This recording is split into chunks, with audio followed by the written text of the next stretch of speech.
Assalamualaikum warahmatullahi wabarakatuh.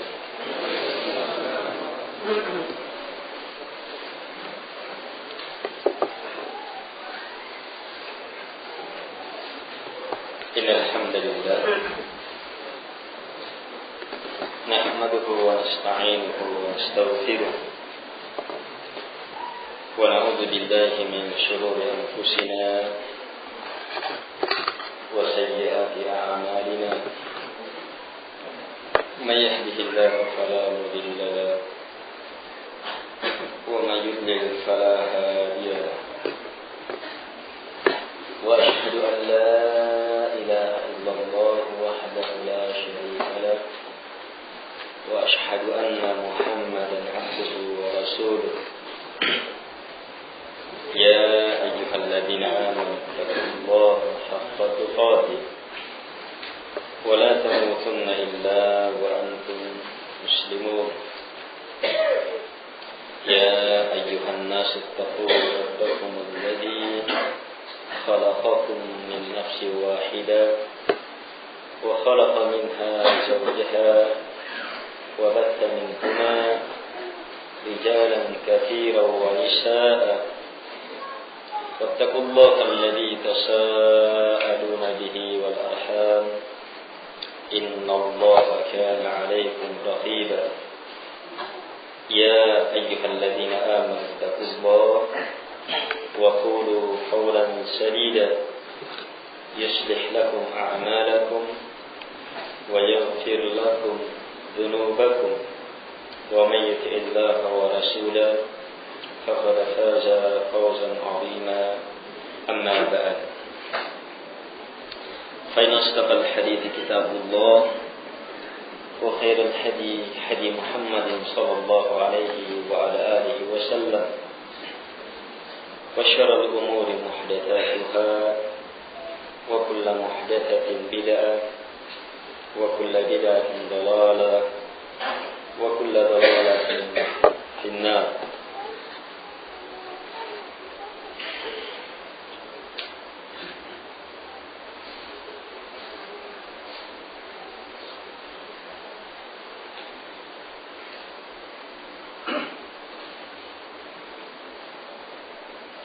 Al-ikhwah rahimahumullah, kita lanjutkan pembahasan kita dalam bab taubah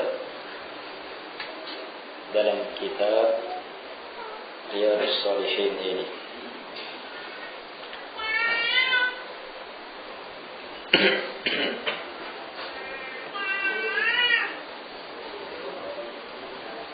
Qala al-imam Abu Zakaria Yahya ibn Sharaf An-Nawawi rahimahullahu ta'ala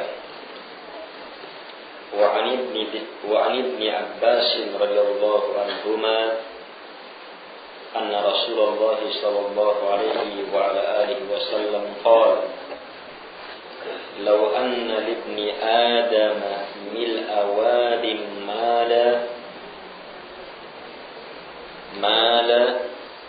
mal di situ?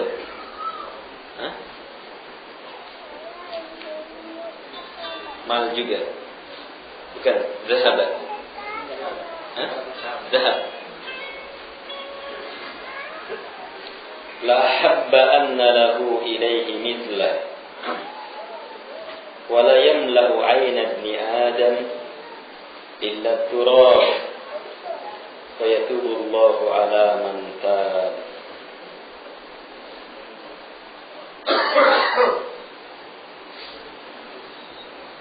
Iya, zahab ya. Mungkin ada lafaz juga mal.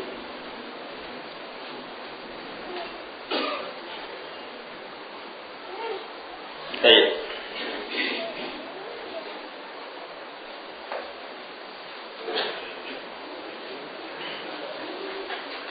Situ apa?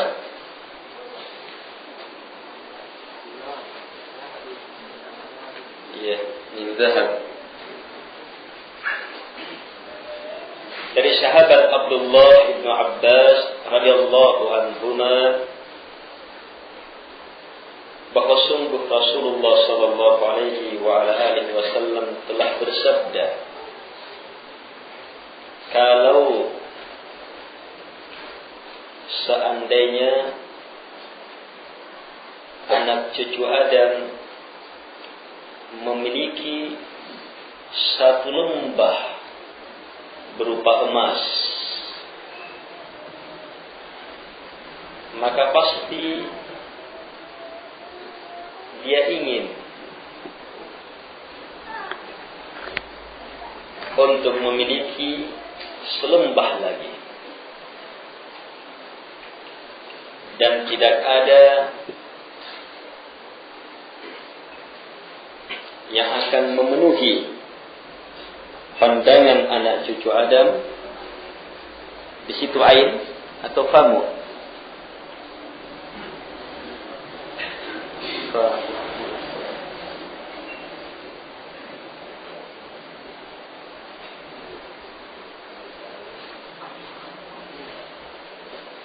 Baik, fahu mulutnya. Ini mungkin lafaz lainnya. Maka pasti dia akan menyukai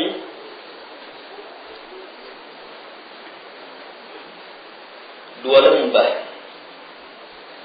dan tidak ada yang memenuhi mulut anak cucu Adam kecuali hanyalah tanah.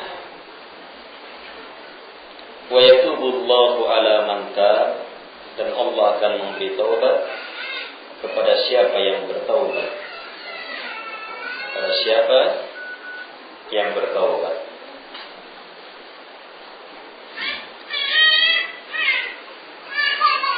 Baik, hadis ini diriwayatkan oleh Imam Al-Bukhari dan Imam Muslim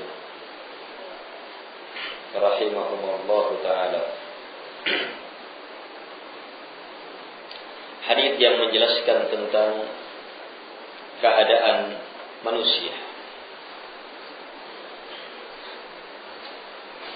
Hadis yang menjelaskan tentang tabiat manusia, yang kapan kita tidak mampu mengontrolnya, maka kita akan terjatuh ke dalam dosa demi dosa. Tapi yakinlah, Allah subhanahu wa ta'ala maha mengampuni bagi siapa yang bertaubat. Datang dari sahabat Abdullah ibnu Abbas, semoga Allah meridai keduanya. Abdullah dan Al-Abbas, keduanya adalah sahabat Rasulullah sallallahu alaihi wa ala alihi wasallam, dan mempunyai hubungan yang sangat dekat dengan Nabi sallallahu alaihi wasallam. Al-Abbas apanya Nabi? Paman. Al-Abbas adalah saudara dari bapa Rasulullah sallallahu alaihi wa ala alihi wasallam. Kalau begitu Abdullah sepupu Rasulullah sallallahu alaihi wa ala alihi wasallam. Jadi kekerabatan beliau dengan Nabi sallallahu alaihi wasallam sangat dekat.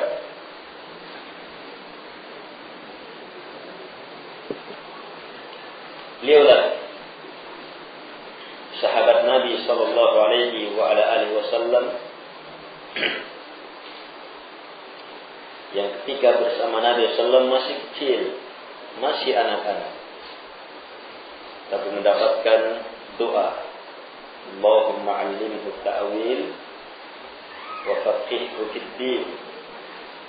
Atas makna dengan itu, ya Allah, ajarkan dia, beri ilmu dia tentang ta'wil, tafsir Quran, dan faqihkan dia, pahamkan dia tentang agama.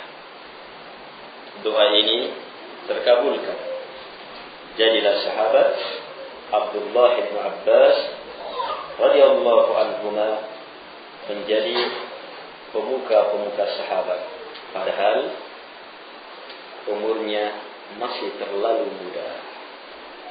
karena kedalaman paham ilmu beliau radhiyallahu anhu, sehingga di zamannya Umar beliau didudukkan bersama dengan sahabat-sahabat tua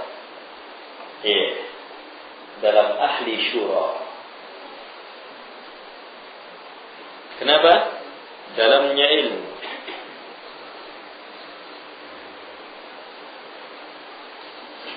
Nanti di zamannya Umar ya. Di zamannya Umar. Berarti selesai zamannya Nabi, zamannya Abu Bakar, di zamannya Umar radhiyallahu anhu, beliau sudah dimasukkan Umar radhiyallahu anhu dalam ahli syura.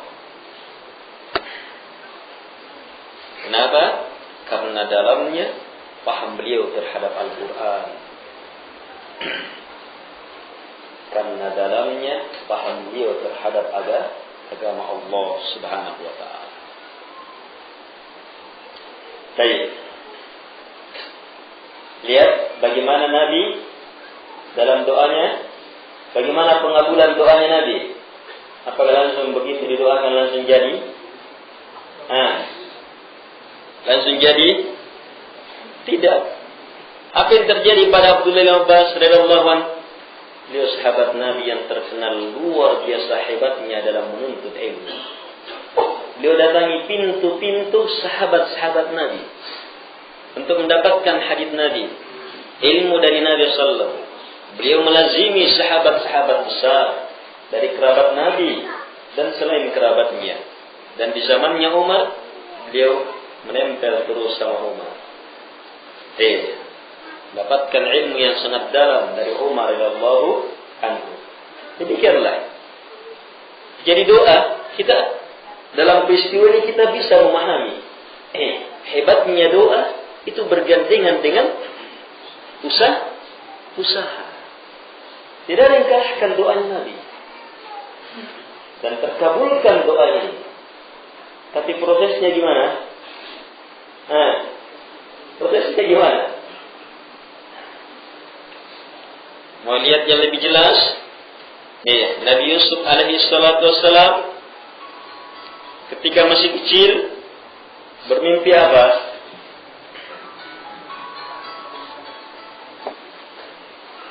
Inni ra'aitu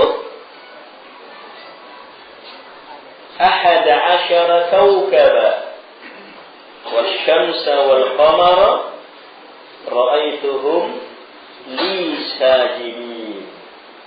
Masih kecil bermimpi, saya melihat 11 bintang, matahari dan bulan, saya lihat mereka semuanya sujud kepadaku.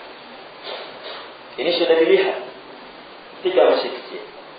Apa takwilnya? Dia sampaikan kepada bapaknya Nabi Yakub alaihi salatu wassalam. Nabi Yakub jelaskan kepada beliau makna mimpi itu, kamu akan terpilih, kamu akan diunggulkan di atas semua saudaramu, kamu akan dimuliakan, dan ini adalah penyempurnaan nikmat terhadap nikmat Allah kepada bapak-bapak kamu sebelumnya, Ibrahim dan Ishaq alaihi wassalam. Mimpi kecil, mimpinya apa? Berita dari Allah, diangkat sebagai orang yang mulia, tertinggi, terpilih. Tapi gimana prosesnya? Berpuluh tahun baru terlihat. Harus diperlakukan apa dulu sama saudaranya? Dipisah dari bapaknya, orang tuanya, kemudian dijual sebagai budak, ditinggalkan, dijauhkan, terus terjadi proses di penjara, baru kemudian enam.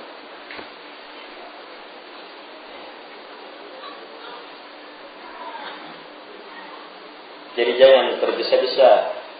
Al-ujlatu minasyaitan wa ta'anni minar rahman. Tergesa-gesa itu datang dari syaitan. Tapi perlahan-lahan, tenang, datang dari Ar-Rahman yang Maha Pengasih. hasil kebaikan, hasil usaha tidak dilihat. Dengan sekali pertemuan, 2 kali pertemuan, tapi harus. Yang penting adalah berketerusan. Telah datang hadits Nabi sallallahu, amalan yang paling Allah cintai apa? Amalan yang terus menerus, walaupun kecil, walaupun sedikit, tapi terus menerus. Tapi kalau orang yang meledak-ledak, semangat 1 kali, 2, 3 kali, ambruk sudah.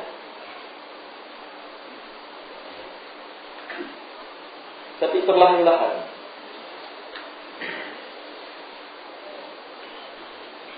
Baik. Hanya jangan juga bermalas-malasan. Bermalas-malasan tertinggal. Lihat sahabat Ka'ab mengulur-mengulur, mengundur-ngundur, akhirnya tertinggal. Jadi hati-hati 2 penyakit. Mengulur, bermalas-malasan, kalah, tertinggal, akhirnya jauh. Dan penyakit yang kedua, tergesa-gesa. Beradalah di pertengahan. Sebab itulah umat Muhammad SAW, ummah wasata, ummah pertengahan.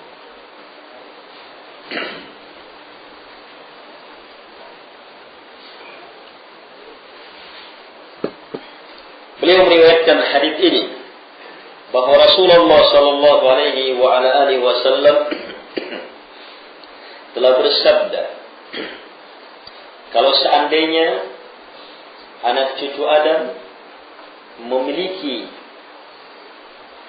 1 lembah berupa emas, kira-kira ada yang punya tidak ya? 1 lembah berupa tanah saja, tanah saya ini dari ujung gunung itu sampai ujung gunung itu kan lembah, iya.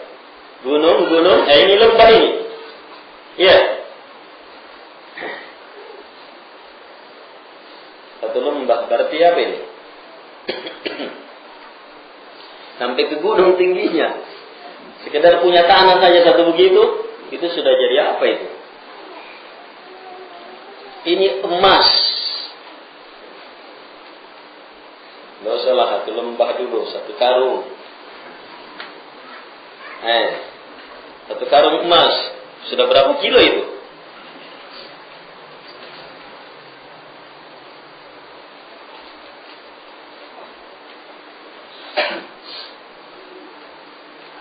Seandainya anak cucu Adam punya emas 1 lembah, maka pasti dia ingin, dia suka, dia menginginkan 2 lembah.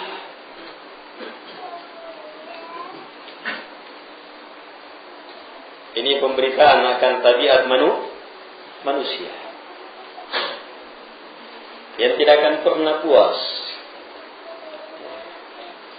Dapat 1 mau 2, dapat 2 mau 4, dapat 4 mau 8, dapat 8 mau 100, dapat 100 mau 1000, dapat 1000 mau 1 juta, dapat, dan kata Nabi, dan tidak ada yang akan memenuhi pandangan atau mulut anak cucu Adam kecuali hanyalah tanah. So akhirnya akan dibawa apa? Ke kuburan apa? Yang akan masuk ke mulutnya apa? Tanah, selesai.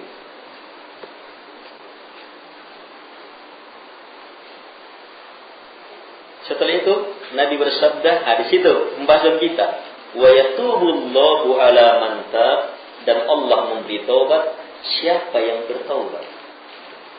Apa hubungannya ini? Kenapa langsung pembahasan taubat?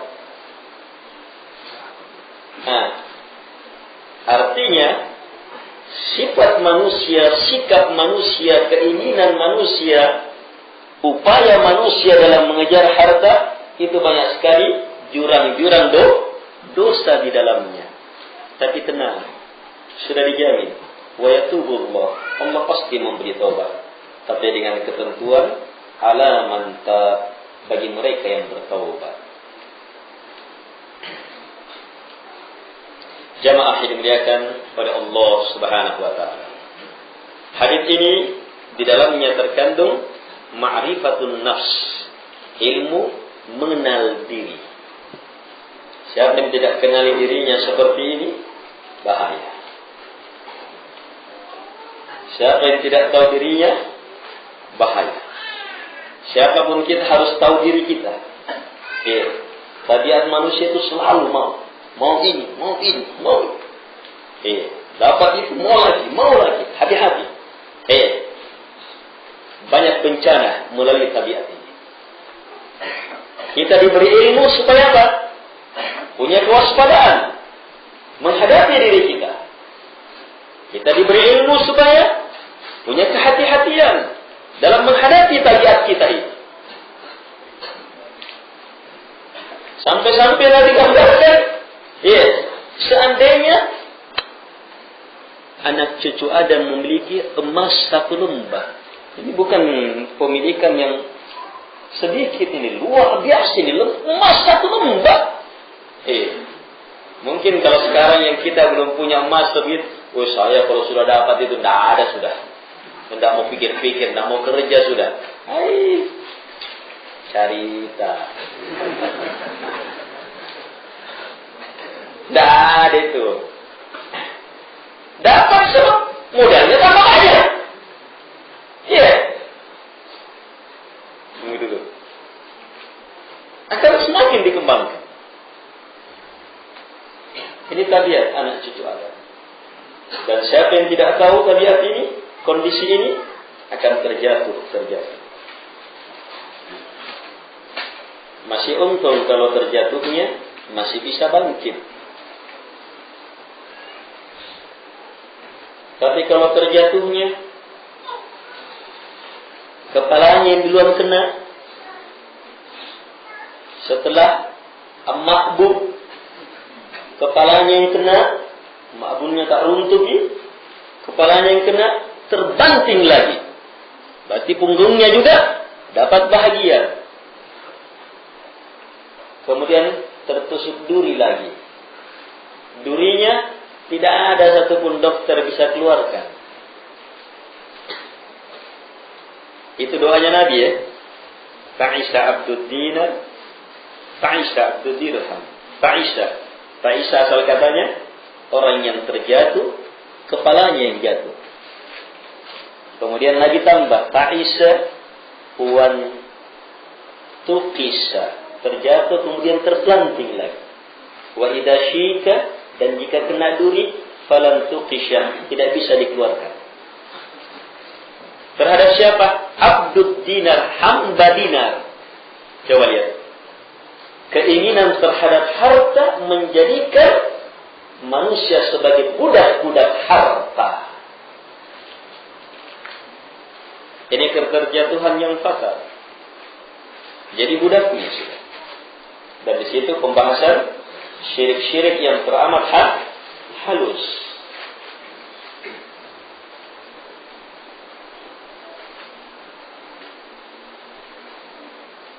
Jamaah yang dimuliakan oleh Allah Subhanahu wa taala. Kemudian Nabi memberi ilmu.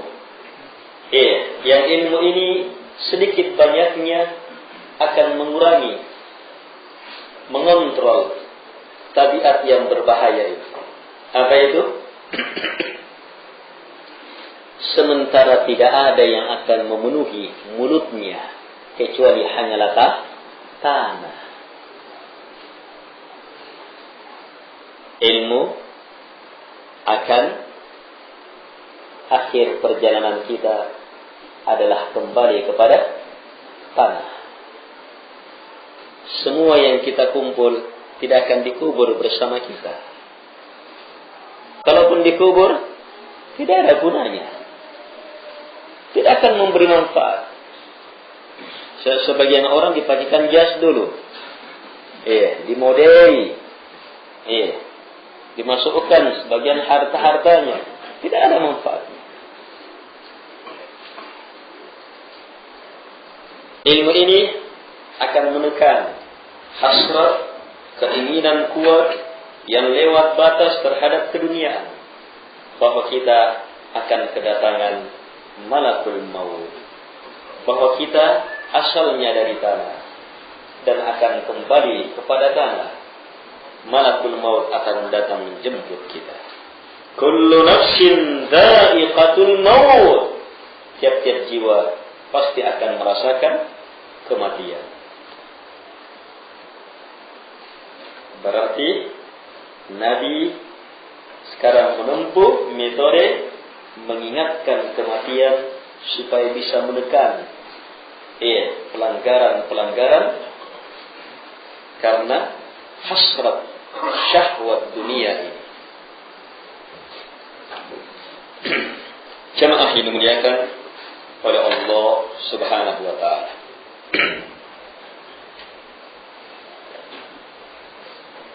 Karena itulah, karena terbukanya pintu-pintu yang banyak yang memungkinkan, bahkan memastikan kadang seseorang terjatuh ke dalam dosa yang berjenjang-jenjang, dan di antara dosa itu sangat mengerikan, keterjatuhan yang sangat fatal akibat keduniaan. Nabi langsung memberi ilmu sebagai jalan keluar. Wa yatubullahu ala man tab. Siapa yang mengingat kematian, segeralah kembali, dan Allah kamu akan jumpai sebagai At-Tawwab yang maha memberi taubat, maha baik, maha menerima kembalinya hamba-hambanya. Hadits singkat tadi menjelaskan poin-poin besar dalam ilmu yang hebat. Hadits ini menjelaskan tabiat manusia yang sangat mendasar, yang kapan seseorang lalai akan perkara itu bencana bagi dia. Yang kedua, hadits ini memberi ilmu kepada kita akan penekan tabiat yang berbahaya ini. Mengingat kematian, kembali kita adalah tanah. Yang kemudian, hadits ini memberi ilmu pula kepada kita, dan di situ titik pembahasan kita, ilmu ma'rifatullah dalam mengenal Allah yang kita sembah jamaah, yang mencipta kita dengan tabiat ini, yang akan mengembalikan kita kepada tanah, itu sangat maha memberi taubat. Tetapi dengan syarat ala man tab, bagi mereka yang bertaubat. Jamaah yang dimuliakan pada Allah Subhanahu wa taala. Baik. Selesai hadis ini.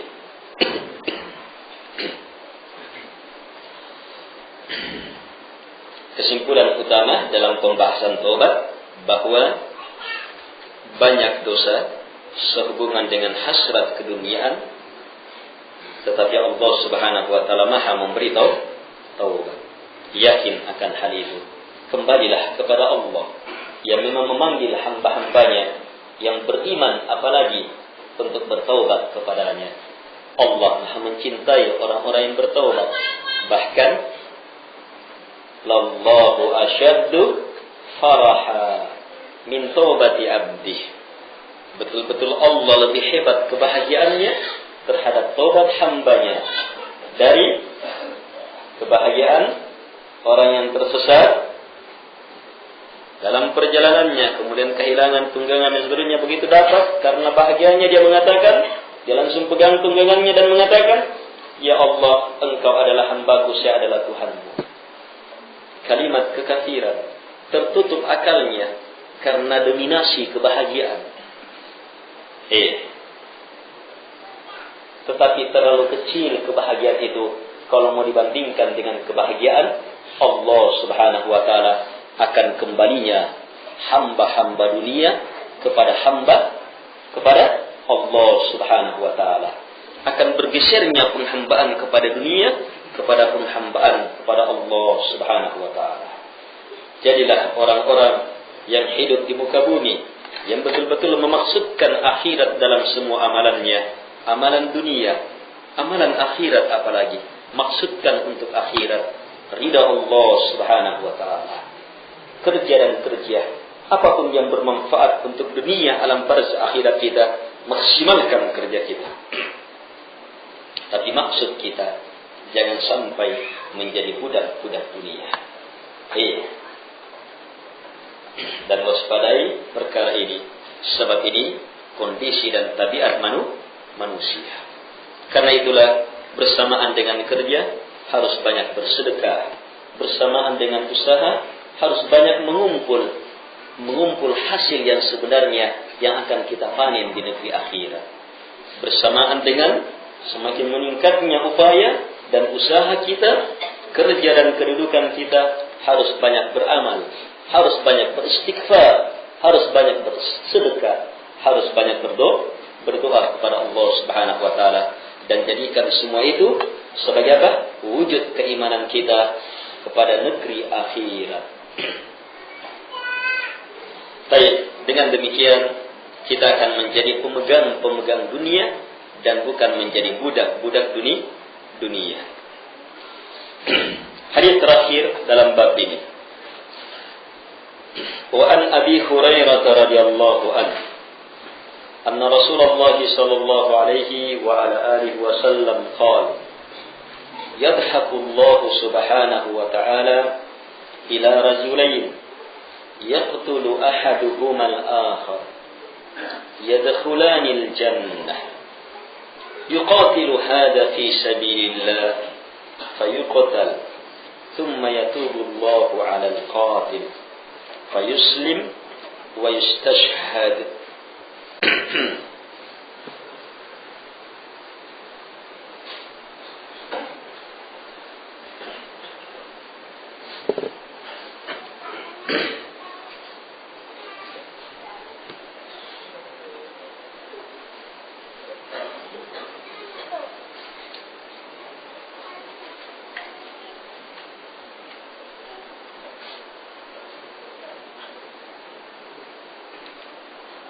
Hadis ini diriwayatkan oleh Imam Al-Bukhari dan Imam Muslim dari sahabat Abi Hurairah radhiyallahu anhu.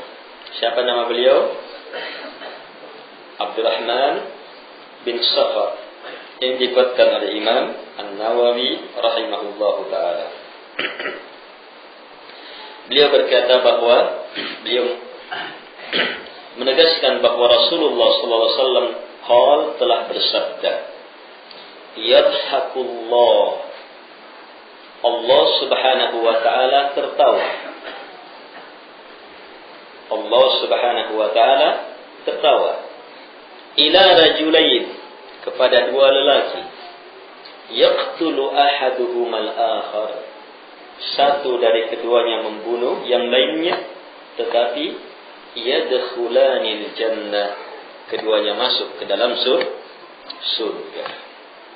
Yuqatilu hadha fi sabilillah fayuqtal. Kenapa bisa?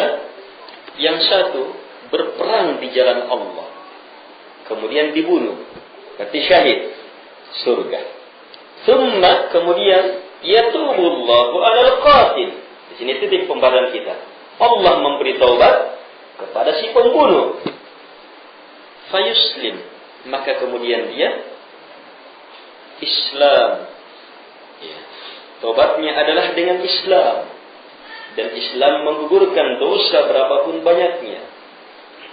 Fayastashhad, dia berperang, dia pun akhirnya syahid. Luar biasa. Jamaah yang dimuliakan oleh Allah Subhanahu wa taala. Hadis ini adalah hadis yang di dalamnya terdapat banyak ilmu. Di antara ilmu itu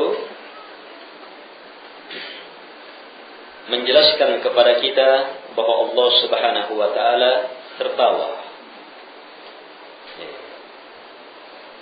Yakin Allah tertawa? Hah? Dari mana yakin itu?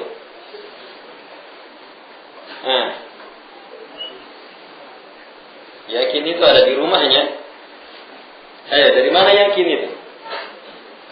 Kenapa kita yakin? Sebab Nabi yang beritakan. Dari mana Nabi tahu beritakan? Datang dalam hadis yang sahih, Bukhari Muslim lagi. Tenang kita meyakini. Dan kita ragukan, bahkan tolak semua yang menentangnya. Datang dari akalnya siapapun juga. Dan hati-hati, banyak cendekiawan dalam pengakuan mereka. Banyak orang yang bertitel dalam pencapaian mereka mengingkari hadis yang semisal ini. Adapun orang yang di atas fitrah, yang diberi kebaikan besar oleh Allah Subhanahu wa taala, dengan mudah mampu memahami hadis ini, maka syukuri perkara-perkara itu. Kita mudah alhamdulillah memahami Allah Subhanahu wa taala bahwa yakini, maksud saya Nabi beritakan, saya yakin Allah Subhanahu wa taala tertawa. Hanya ingat, dalam menetapkan nama dan sifat Allah, satu, harus sesuai dengan kebesaran dan keagungannya. Dua, jangan samakan dengan tertawanya makhluk. Jangan samakan dengan tertawanya makhluk. Allah tertawa sesuai dengan kebesaran dan keagungannya, kemuliaan dan ketinggiannya. Dan makna tertawa jelas. Siapapun tahu yang namanya tertawa. Dan apa yang Allah tertawai sangat jelas. Sesuatu yang betul-betul mengagumkan, sangat pantas Allah Subhanahu wa taala tertawa. Yang tentunya dengan tertawa Allah berbahagia.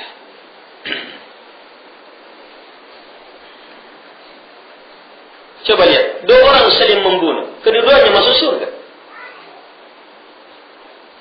Padahal membunuh itu dosa apa ini? Luar biasa mengerikannya dosa membunuh. Tapi kedua-duanya masuk surga. Dua orang yang saling bermusuhan sampai saling membunuh. Ada yang bermusuhan saling memukul, saling memfitnah, saling mengata-ngatai dan seterusnya. Tapi kalau sampai saling membunuh, luar biasa sudah permusuhannya. Tapi ternyata Allah Subhanahu wa taala satukan dalam tempat keridaannya.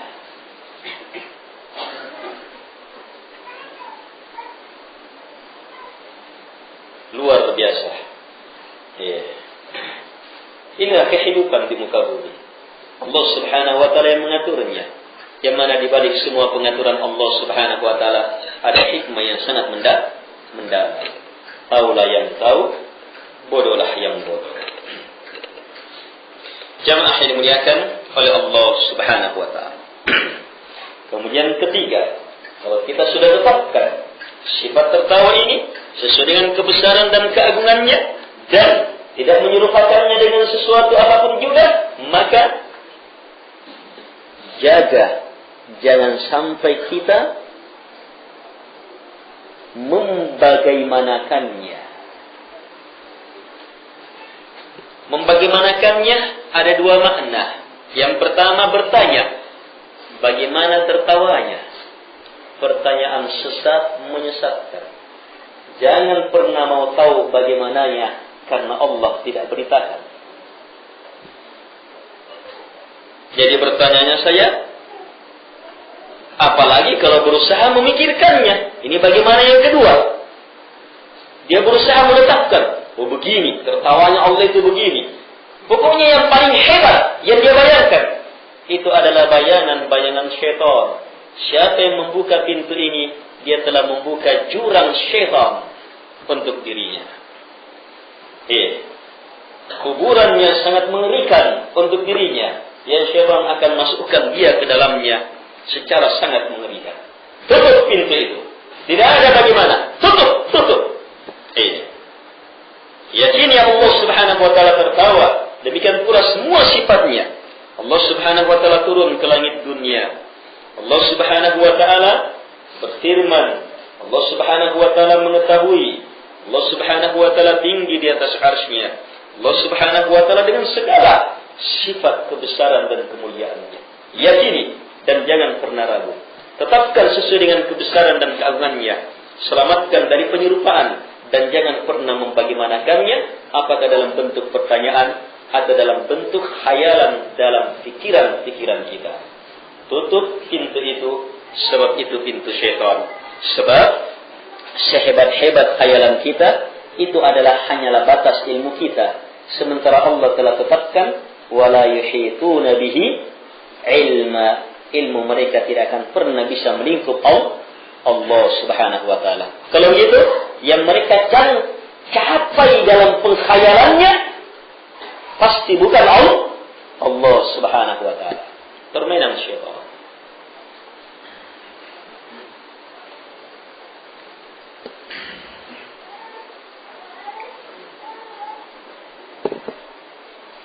Baik. Dua orang lelaki yang membunuh. Satu terhadap yang lainnya dan keduanya masuk surga. Nabi menjelaskan,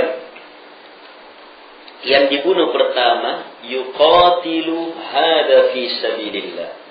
Yang pertama ini dia berperang di jalan Allah. Berarti di jalan Allah, batinnya di jalan Allah, niatnya memang pelaksanaannya juga sudah di jalan Allah Subhanahu wa taala. Sebab tidak semua peperangan dan berperang itu mendapatkan pahala syahid. Ada peperangan bukan di jalan Allah Subhanahu wa taala. Ada kematian bukan di jalan Allah Subhanahu wa taala, tapi jalan-jalan jalan kesukuan, jalan hawa nafsu, jalan harta benda, jalan syahwat, jalan-jalan hizbiyah, jalan ta'assub, fanatik buta terhadap perkara yang tidak pantas kita berpegang kuat terhadapnya. Ada juga bukan jalan Allah, ada juga perkara yang tidak mendatangkan syahid dalam makna berperangnya dia sudah dalam peperangan yang syar'i, tapi tetap tidak dapat syahid. Sudah benar perangnya. Kenapa? Sebab niatnya bukan di jalan Allah. Sama, tiga orang yang pertama merasakan siksaan di neraka. Yang pertama, yang punya ilmu yang hebat. Yang kedua, punya harta dan amalan yang hebat dengan hartanya. Yang ketiga, terbunuh. Dalam hal itu dikatakan, qutila fi sabilillah. Terbunuh di jalan Allah. Nah, dikatakan di jalan Allah sudah terbunuhnya. Tapi pertama disiksa di neraka. Kenapa? Niatnya tidak di jalan Allah. Kalau ini di jalan Allah, jalannya dan niatnya. Karena itulah semua amalan dipersyaratkan padanya dua hal. Harus sesuai dengan ridhanya Allah dan niatnya ridhanya Allah. Ridha dengan ridha. Hanya dengan ridha Allah kita akan mendapatkan ridha Allah Subhanahu wa taala. Kalau tidak, mustahil. Kita cinta kepada Allah, mengejar ridhanya Allah dengan cara sesuatu yang tidak pernah Allah lakukan, sesuatu yang tidak pernah Nabi sallallahu lakukan, tidak akan bisa. Dengan sesuatu yang Allah benci, dengan berbagai perkara bidah, tidak akan bisa. Ridha Allah kita inginkan dengan murkanya, tidak akan bisa. Jelas ya? Baik. Terbunuh dia di jalan Allah. Kemudian yang membunuh yatubu Allahu 'alal qatil. Ini dia di sini titik pembahasan kita. Bahwa taubat Allah berlaku terhadap dosa apapun. Bagi siapa yang mau bertobat. Dosa yang berhubungan dengan dunia dalam berbagai bentuknya. Dosa yang berhubungan dengan pembunuhan. Dosa yang berhubungan dengan kekafiran. Ini di sini wa yuslim, berarti sebelumnya dia kafir, pembunuh lagi. Pelaku kesyirikan. Dia tobat. Bagaimana tobatnya? Fa yuslim, dia pun Islam. Islam menggugurkan semua dosa apapun. Dan tobat sangat luar biasa jamaah dalam menggugurkan semua dosa. Termasuk dosa kekafiran, dosa kesyirikan akbar. Siapa yang bertobat akan sirna.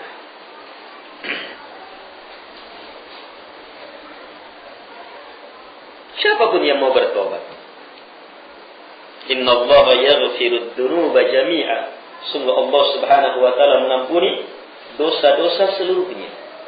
Dosa apapun. Siapa yang mau bertobat, Allah Subhanahu wa taala akan ampuni. sebesar apapun dosa itu, bagi yang mau bertobat, Allah Subhanahu wa taala akan ampuni. Bagaimana caranya? Fayuslim. Hamba ini Islam. Ini ilmu penting dalam tobat. Bahwa tobat diperlukan ketulusan hati, keislaman, keikhlasan. Wa anibu ila rabbikum wa aslimu lah. Coba lihat perintah inabah. Perintah inabah digandengkan dengan perintah Islam. Wa anibu ila rabbikum. Inabahlah kepada Rabb kalian. Inabah itu mirip dengan makna taubat, hanya lebih halus. Sebab inabah taubat yang bergandengan dengan amalan yang merupakan lawan dari perbuatan dosa itu. Jadi bukan hanya sekedar meninggalkannya.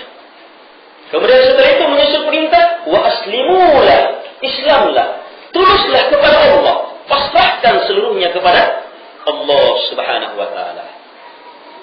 Dan kita sudah diingatkan makna kepasrahan, ketulusan dalam tobat itu dalam peristiwa pembahasan yang lalu. Hadisnya siapa? Hadis wanita yang telah berzina. Lihat kepasrahannya. Lihat ketulusannya. Berapa bulan dia menanti. Disuruh kembali.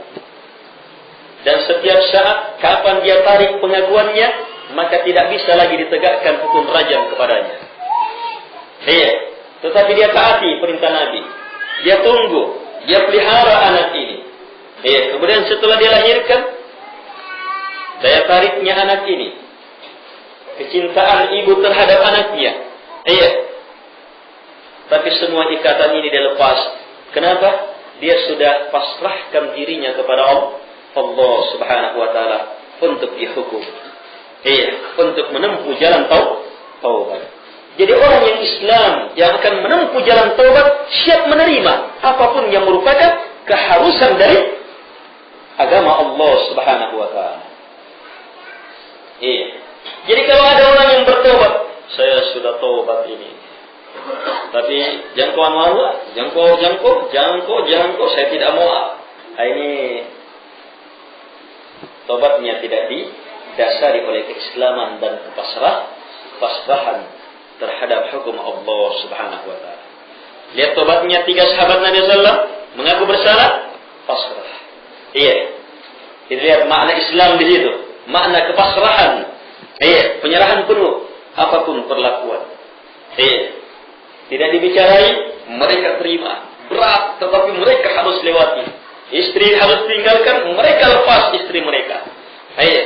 Sampai akhirnya lahirlah kondisi yang menyebabkan bumi yang luas ini betul-betul sempit. Dan di sana lahir kekuatan tobat yang sangat hebat. Harus melewati proses yang berat, proses penggemblengan yang sangat hebat. Dan ini hanya akan dilewati oleh orang-orang yang pasrah betul, Islam betul. Orang-orang yang bersalah karena terlanjur dibesarkan oleh teman-temannya, oleh bawahannya. Ini kan kesalahannya, bisa menjadi Tuhan dia. Hamba dunia. Orang-orang yang mengejar ridha dan bencinya bawahannya. Para penguasa bisa menjadi penguasa dan sekaligus budak. Dia budak bawahannya. Sebab apa? Ridha dan bencinya bawahannya yang dia cari.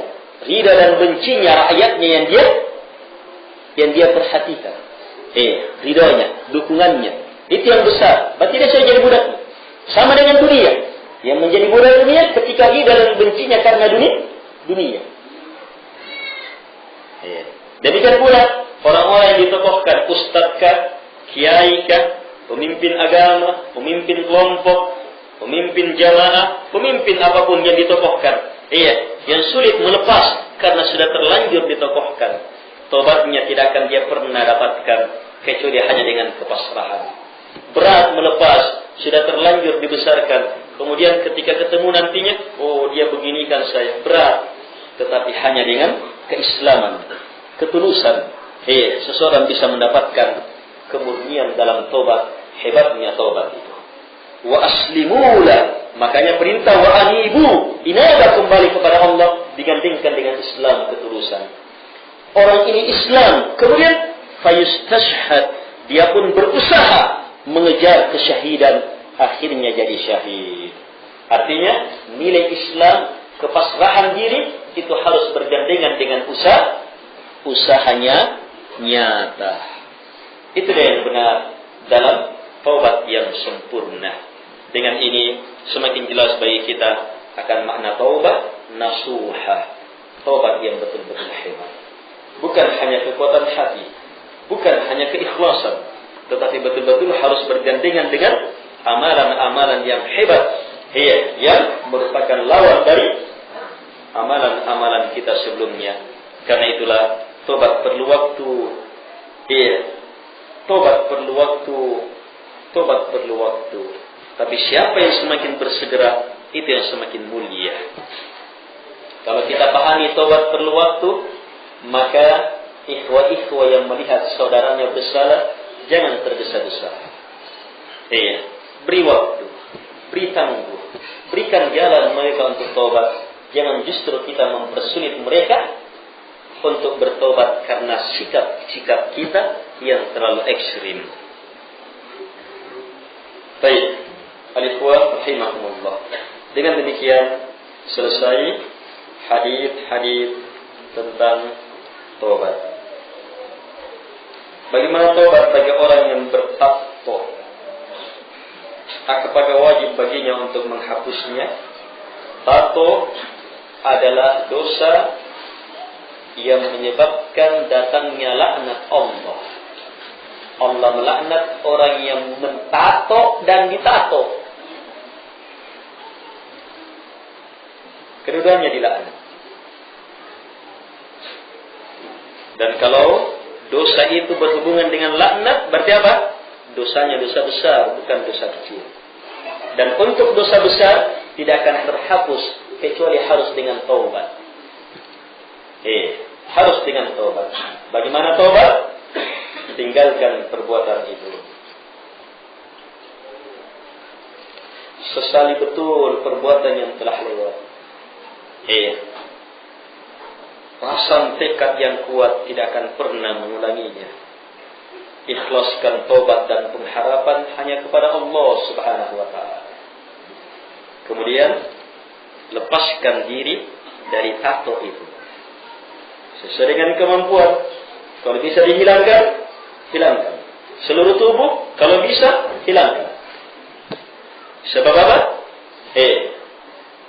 Semakin besar tatonya, berarti apa? Kebanggaan dan berbagai kebatilannya semakin besar. Semua ini harus menanggung. Kalau dia tulus dalam tobatnya, dia harus tanggung. Tapi ingat, semua perkara dalam agama sesuai dengan kemampuan. Untuk menghilangkan tato, itu perlu biaya besar. Harus ke dokter ahli bedah, misalnya, supaya bisa dihilangkan. Ada juga yang, satu kali dia akhirnya dia kasih air panas, dia tahan sebentar. Akhirnya mengelupas. Ada juga yang seperti itu. Tapi jangan paksakan diri kalau kemampuan kita tidak sanggup. Jadi kalau memang tidak punya uang, tidak tahan juga merasakan sakit, maka apa? Perhebat ketulusan kepada Allah, kepasrahan kepada Allah. Di saat orang menyadari dirinya betul-betul tidak bisa berbuat apa-apa, dan dia munculkan kepasrahan yang hebat ini akan melahirkan tobat yang luar biasa. Pasrahkan betul kepada Allah Subhanahu wa ta'ala. Hanya di saat ada kesempatan, orang yang betul-betul pasrah akan menempuh kesempatan itu untuk menghilangkan tato itu.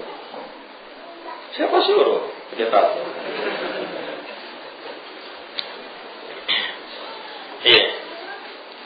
Jadi kalau dapat orang bilang siapa suruh pakai tato, itu pukulan supaya apa? saya harus sabar. Demikianlah. Demikianlah. Sebagaimana dulunya, Pak. Begitu dia buka tatonya, diperlihatkan sama orang ya. Sini ke. Nakiannya, kelompoknya gini angun nih. Singkami angun nih.